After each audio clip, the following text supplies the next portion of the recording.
Agawana yakwe wa nivyo chokwa pagiki yakwe o yeye.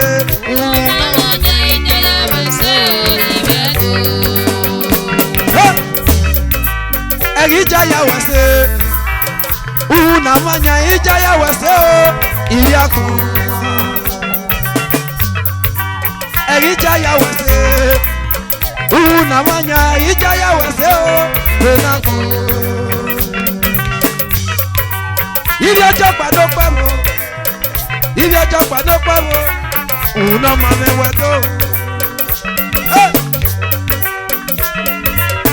Empty Victory Splash Hotel.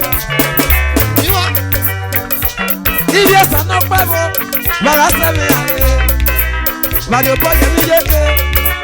Ni me wogade. Amor ya we pe no. Oye master no si fun we pe. Ibi ojo pado pamo. Mawa se we pe me o.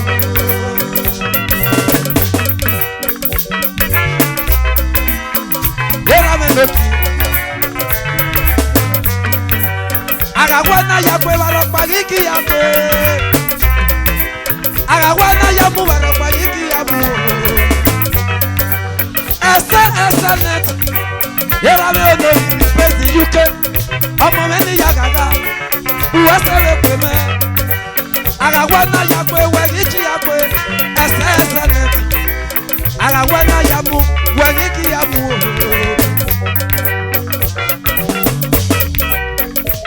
Excellent of London. You got the simony de you. Excellent of London. Uno mame wedo. Agawana ya kweva nivyo chakwa magiki yako. Amanya uwali ya wese ibyako.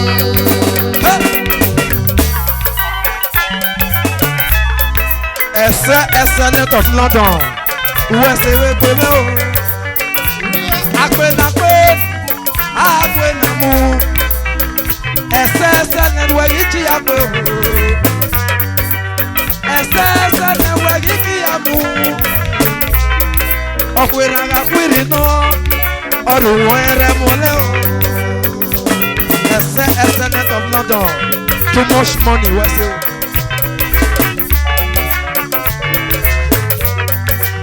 Ewe bonu weje. Era me loki. Wega pe pomi oko. Wega pe pomi oko. Eno gale mi apere kwaluwe. Oru were mole. Ibi ojo pa bagiji akwe. Excellent of UK. Excellent of UK. Agawana yakwe wegichi yakwe. Era me loki. Mrs. Akante. Uno mame twewe. Wana yakwe wani yojo pa bagiji yakwe. Yeah, yeah.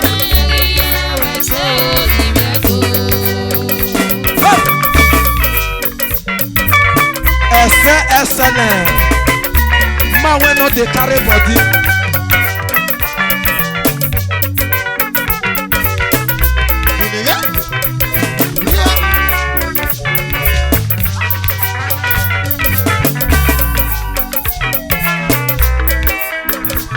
Amanya huwe jaya wese. Eno te pa bu funye eno nanyesa. Era me lokie. Eno te pa bu funye. O eno nanyesa. Akori papa no. Eyi mi re koi. Agamanya hu. Aro wese hu. Honorable Sunday. Honorable Sunday. Era me lokie. Pepu mereni megade. Agawena yakwe wa iji yakwe. Agawena yamu wa iji yamu. Awera me dokie chifa wafo kujo pakito. Baba. Eru unoma. Uwesewe kweme. Ekenye enye nariobi. Ekenye no. Enye nariobi o. This my father, Chief Doctor Iwanso of Ujokwa Kingdom, Andrew Imaruru. Iye menokie, Mala Lady. Iye meni yagaga. Iye menokie, uwese kweme. Ofanu were momo no were momo. Mrs. Tope, mawese o. Iye menokie, agawana yakwe wagichi yakwe. Agawana yakwe wagichi yakwe. Iye japa no paro.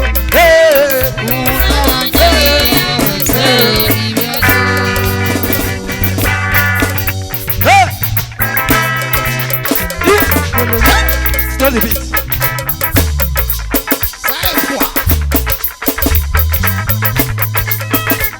Wawa se we kweme.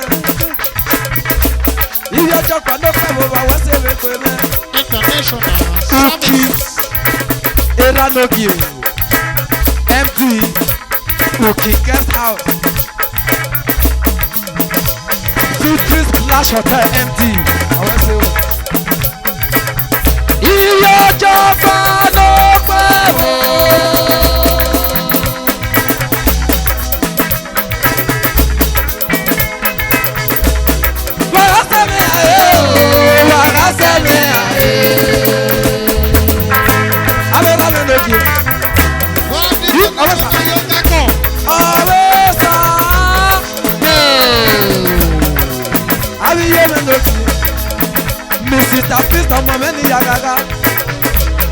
Mrs. Ope, Iyame no kenigo, la lady, Iji masi uwese wekweme. That lady is good. Ebode te panoje tolu japa yiwa wese wekweme. Mrs. Ali pipe oparuwa, Iyame no kenigo. Mrs. Blessing Omoruji, Isemizuwa, wa wese wekweme. Oseye, Oseye, Oseye, Oseye, Paraseme ayo, Paraseme ayo.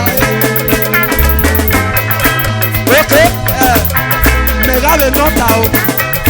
Ibi awale one in fever. Slow the beat, slow the beat. Hey, slow the beat. Ibi awale one in fever. Umebi makide nakadarie womo. Umebi makide nakadarie womo. You put sugar. Oh, what you want in fever? Hey, leave your job.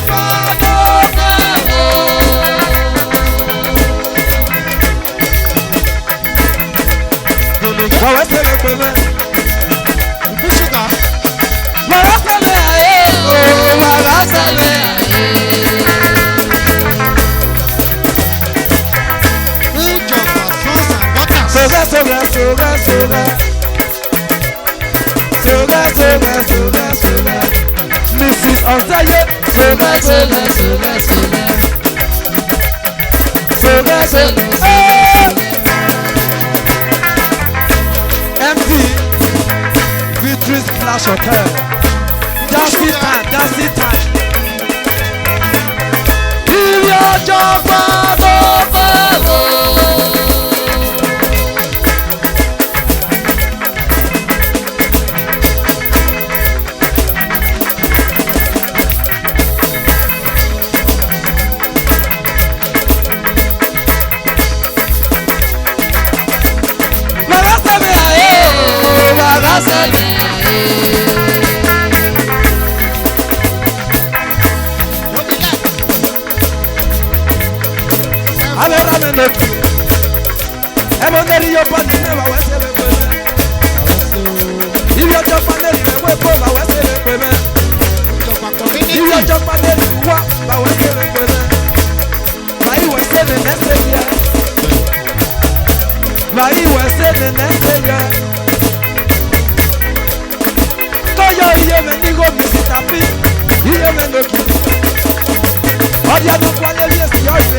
Magasebe aye o. Magasebe aye. Ozeye Lucky. Inspector Ozeye Lucky of Nigeria Police Force. Pepumere mi megate. Inspector Ozeye Lucky. Pepumere mi megate. Wegabe ame mi no wera lu wegwani musician. Magasebe aye o. Magasebe aye. Wase o. International transporter, a friend and a brother. Inspector Zeye Lucky, Opiano Mose Samuel. Inspector Zeye Lucky, Magibi Umede Lakatari Ewo. Magibi Opiano Mose Samuel. Inspector Zeye Lucky, Inspector Zeye Lucky. Hey, what's over?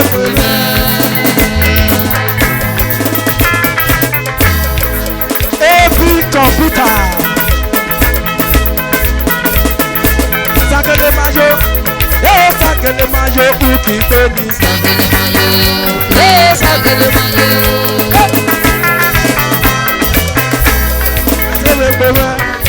every computer. Thank you very much.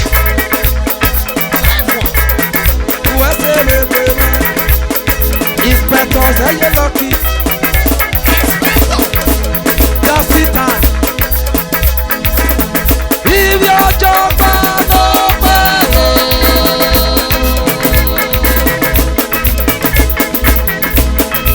that the A.K.A. of Nigeria Police Force. Inspector A.K.A.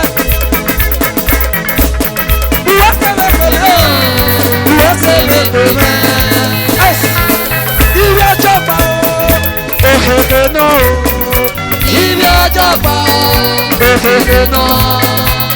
if your job, no, if your job, no, if your job, no, let's see, let me yaga, no, if your job, no, if your job, can you work, no,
Grace A Uhunoma ti sábì ọdún gbèlè rẹ ni o.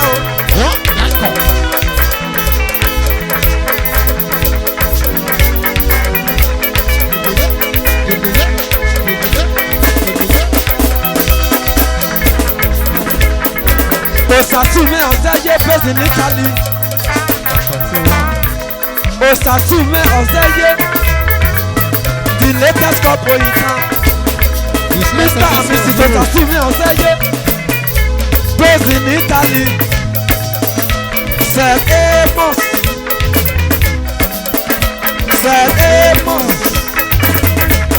USA the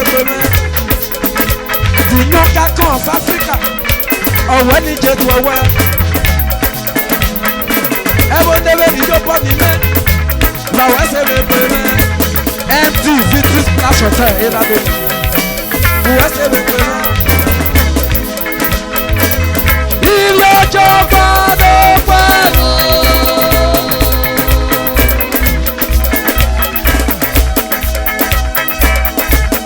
Bàwẹ́ sẹ́mi ayé o. Bàwẹ́ sẹ́mi.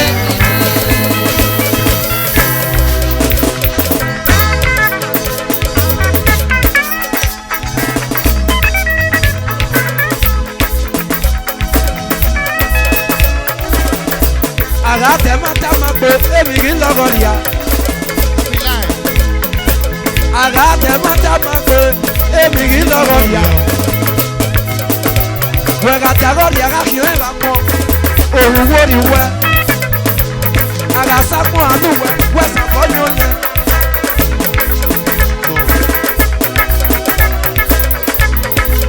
Agasa mo na anu we sa fonyole.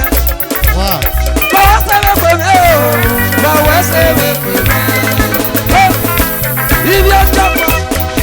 Okeke no.